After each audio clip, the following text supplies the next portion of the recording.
ગુજરાતી એટલે કોઈ પણ પરિસ્થિતિ હોય પણ એન્જોય તો કરી જ લે.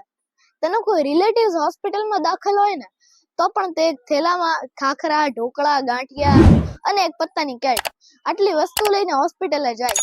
ઓલો ભલે પછી ઓક્સિજનમાં હોય પણ આ લોકો તો બહાર જલસા જ કરતા હોય.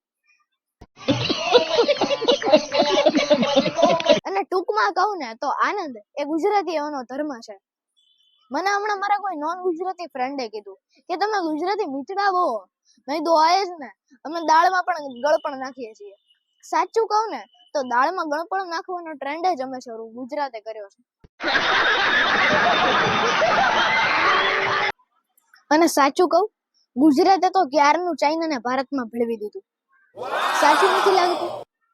ઢોસા સાઉથ ઇન્ડિયન ડીશ છે, તેમાં નૂડલ્સ નાખીને ચાઇનીઝ ઢોસા કરી નાખ્યા. સમોસા પંજાબી ડીશ છે, તેમાં પણ નૂડલ્સ નાખીને ચાઇનીઝ સમોસા કરી નાખ્યા. અને હદ તો ત્યારે થાય છે કે હવે પાણીપુરીના પાણીમાં પણ ચાઇનીઝ ફ્લેવર આવે છે.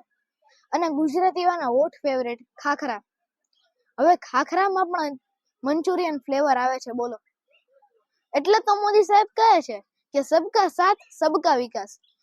વાહ ક્યા સીન હે, વાહ ક્યા સીન હે. હજી આગળ કહું? ઓકે, તમે મારી ચેનલને સબસ્ક્રાઇબ કરી દો, આ વિડીયોને લાઈક કરી દો. અને ગુજરાતી એટલે ફૂડ લવર. ડાયાબિટીસ હોય ને તો ઇન્સ્યુલિન સાથે રાખીએ પણ જલેબી તો જોઈએ જ.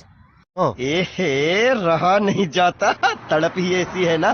नहीं. અને પાછા એમાં એટલા હેલ્થ કોન્શિયસ પણ ખરા. ઠંડી શરૂ થાય ને એટલે તમે જુઓ તો નવા track suit, sport shoes, smart watch પહેરીને રેગ્યુલર મોર્નિંગ વોક પર જઈએ.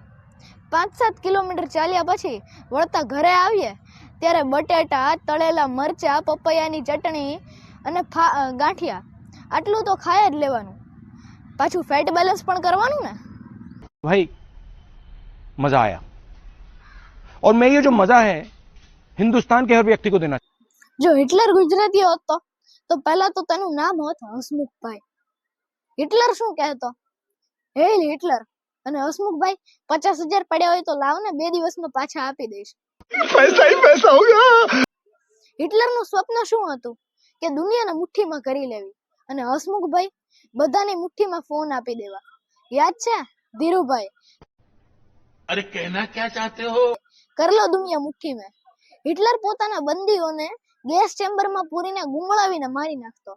અને હસમુખભાઈ ઓલાને ખમણ, ઢોકળા, થેપલા, ગાંઠિયા એવું ખવડાવીને ઓલાના પેટને જ તે ગેસ ચેમ્બર બનાવી દેતો.